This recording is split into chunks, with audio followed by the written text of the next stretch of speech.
বন্ধুরা, ভারতের James bond গোয়েন্দা বিভাগের যে প্রধান অজিত ডোভাল তার সাথে বৈঠকে বসেছেন কে?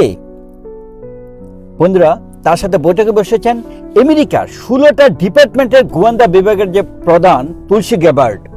তিনি ভারতে এসেছেন এবং 3 দিনের বৈঠকে তিনি যোগদান করেছেন এবং সেখানে তিনি অজিত ডোভাল সহ উচ্চ পর্যায়ের কর্মকর্তাদের সাথে বৈঠক করছেন। মেইন রিজন হচ্ছে তারা কিভাবে বহির্বিশ্বে সন্ত্রাস দমন করা যায়, জঙ্গিবাদের দমন করা যায়, কিভাবে গোয়েন্দা শক্তিকে আরো বেশি শক্তিশালী করা যায়, কূটনীতি আরো জোরদার করা যায়, সে বিষয়ে বৈঠক করছেন। কিন্তু সবচেয়ে বড় ব্যাপার হচ্ছে যতটুকু না তারা ভারত নিয়ে কথা হচ্ছে, ডেফিনেটলি বাংলাদেশ নিয়ে কথা হচ্ছে। আর সেই জন্যই আজকের আলোচনাটি হচ্ছে তুলসী গ্যাবার্ড এবং অজিত ডোভালের যে বৈঠক, 3 দিনের যে তার ভারতে আসা, সে বিষয়টি বাংলাদেশের বিষয়টাকে তুলে ধরবে বৃহৎ আকারে, এটা নিঃসন্দেহে বলা যাচ্ছে।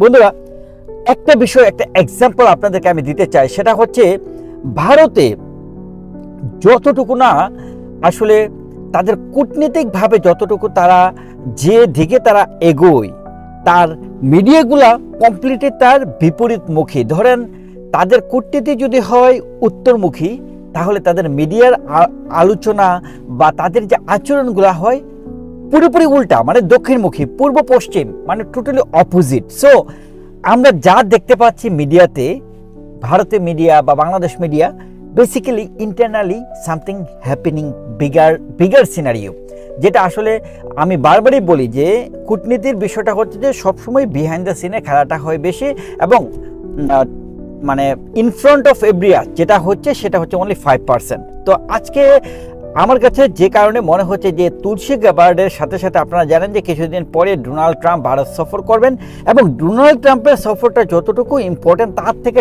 10 টাইমস মোর ইম্পর্টেন্ট তুলসী গ্যাবার্ডের যে বৈঠকগুলো চলছে। বন্ধুরা, বাংলাদেশের বিষয়টা নিয়ে বৃহৎ আলোচনা হচ্ছে। ডেফিনেটলি ভারত, তাদের মেন কনসার্ন হচ্ছে তাদের যে বর্ডার, বাংলাদেশ এবং ভারতের মধ্যে যে বর্ডার, এবং বাংলাদেশের একদম নিয়ারেস্ট নেইবার হচ্ছে বাংলাদেশ, এবং বাংলাদেশের জন্য সেম। তো বাংলাদেশের ক্ষেত্রে যেটা হচ্ছে, বাংলাদেশ নিউট্রাল ভূমিকা রাখতে পারছে না।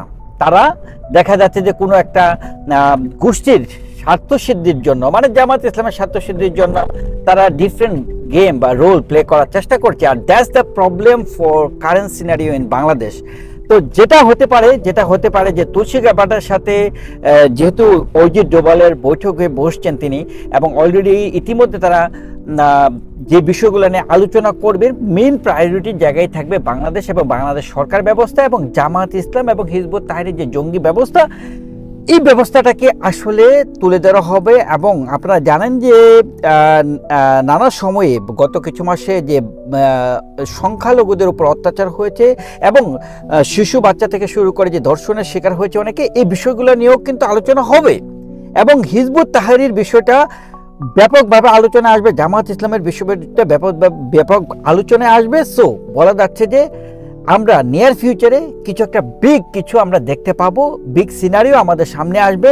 আমি আসলে পজিটিভলি নিচ্ছি বিষয়টাকে, খুবই পজিটিভলি নিচ্ছি যে আমরা বাংলাদেশের স্বাধীনতার পক্ষে শক্তির জন্য কিছু পজিটিভ আউটকাম আসবে।